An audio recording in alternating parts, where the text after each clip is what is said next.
introduction, let's get right into it. So, sit back, relax, and enjoy. There were once a man and a woman who had long in vain wished for a child. At length the woman hoped that God was about to grant her desire. These people had a little window at the back of their house from which a splendid garden could be seen, which was full of the most beautiful flowers and herbs. It was, however, surrounded by a high wall, and no one dared to go into it because it belonged to an enchantress who had great power and was dreaded by all the world. One day the woman was standing by its window and looking down into the garden, when she saw a bed which was planted with the most beautiful rampion, and it looked so fresh and green that she longed for it and had the greatest desire to eat some. This desire increased every day, and as she knew that she could not get any of it, she quite pinned away and looked pale and miserable. Then her husband was alarmed and asked, "What is it, dear wife?" "Ah," she replied, "if I can get some of the rampion which is in the garden behind our house to eat, I shall die." The man who loved her thought, "Sooner than let my wife die, I should go and bring some of the rampion for her, no matter what the cost is." So, in the twilight of the evening, he clambered down over the wall into the garden of the enchantress. Slowly and carefully, he grabbed a handful of rampion and took it to his wife. She had once made herself a salad of it and ate it with much relief. She, however, liked it so much, so very much, that the next day she longed for it 3 times as much as before. If he was to have any rest, her husband was once more descended into the garden. So in the gloom of the evening, he let himself down again, but when he had clambered down the wall, he was terribly afraid, for he saw the enchantress standing before him. "How dare you," said she with angry look, "to descend into my garden and steal my rampion like a thief? Thus you shall suffer for it." "Ah," answered he, "let mercy take the place of justice.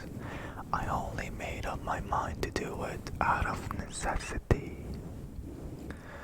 My wife saw your rampion from the window and felt such a longing for it that she would have died if she had not got some to eat." Then the enchantress allowed her anger to be softened and said to him, "If that's the case, I will allow you to take away what's mine. Only I make one condition. Thou must give me the child which your wife will bring into this world. It shall be well treated, and I will care for it like a mother." The man, in his terror, consented to everything, and when the woman was brought to bed, the enchantress appeared at once, gave the child the name of Rapunzel, and took it away with her. Rapunzel grew into the most beautiful child beneath the sun. When she was 12 years old, the enchantress shot her into a tower, which lay in a forest and had neither stairs nor door. But quite at the top was a little window. When the enchantress wanted to go in, she placed herself beneath it and cried, "Rapunzel, Rapunzel, let down your hair for me." Rapunzel had magnificent long hair, fine as spun gold. And when she heard the voice of the enchantress, she unfastened her braided hair, wound them around one of the hooks of the window above, and then the hair fell 20 yards down, and the enchantress climbed up by it. After a year or two, it came to pass that the king's son rode through the forest and went by the tower, and he heard a song which was so charming that he stood still and listened. This was Rapunzel, who in her solitude passed her time in letting her sweet voice resound. The king's son wanted to climb up to her and looked for the door of the tower, but none was to be found. He rode home, but the singing had so deeply touched his heart that every day he went out into the forest and listened to it. Once when he was thus standing behind the tree, he saw that the enchantress came there, and he heard how she cried, "Rapunzel, Rapunzel, let down your hair." Then Rapunzel let down the braids of her hair, and the enchantress climbed up to her. "If that is the ladder by which one mounts, I will for once try my fortune," said he.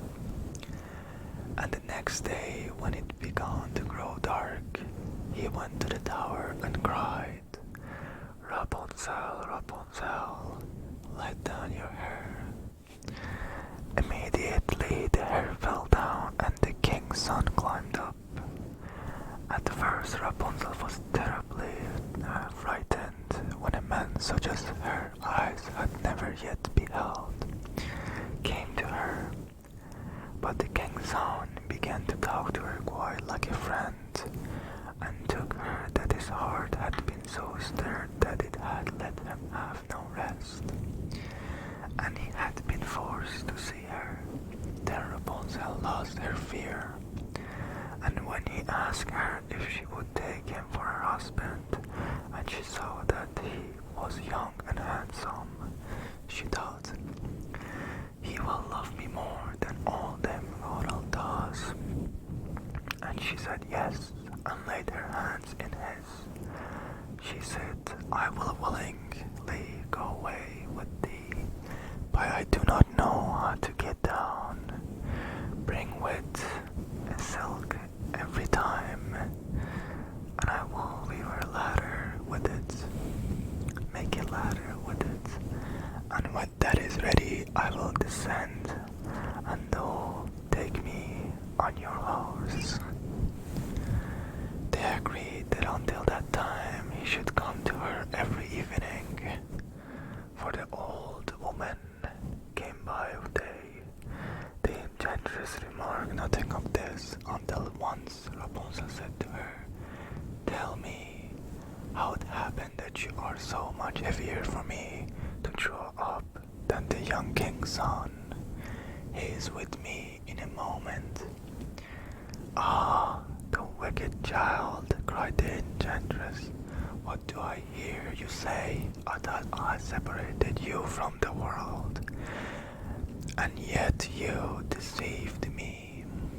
In her anger, she clutched Rapunzel's beautiful hair, wrapped them twice around her left hand, seized a pair of scissors with the right, and snip, snap, snip, snap, they were cut off, and the lovely braids lay on the ground.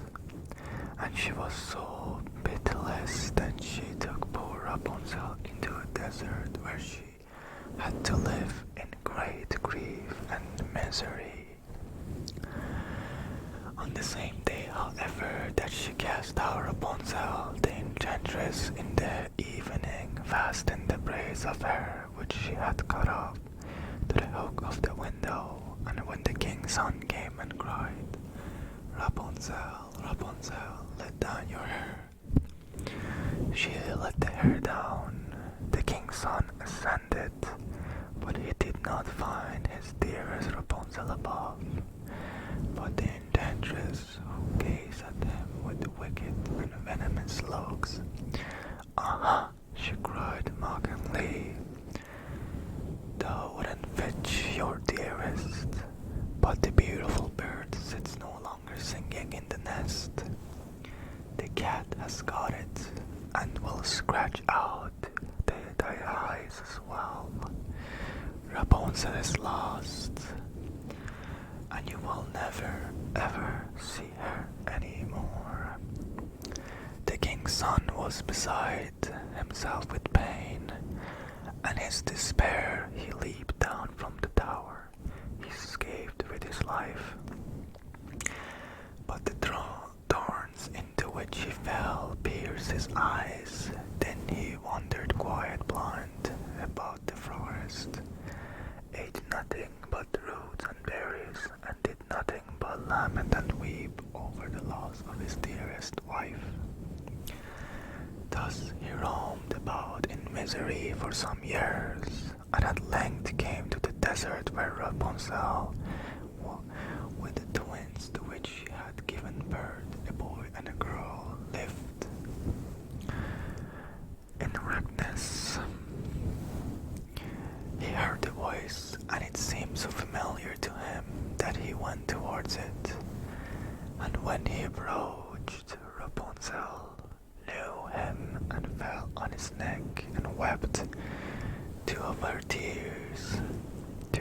tears came out of her eyes, and they grew clear again, and he could see with them as before.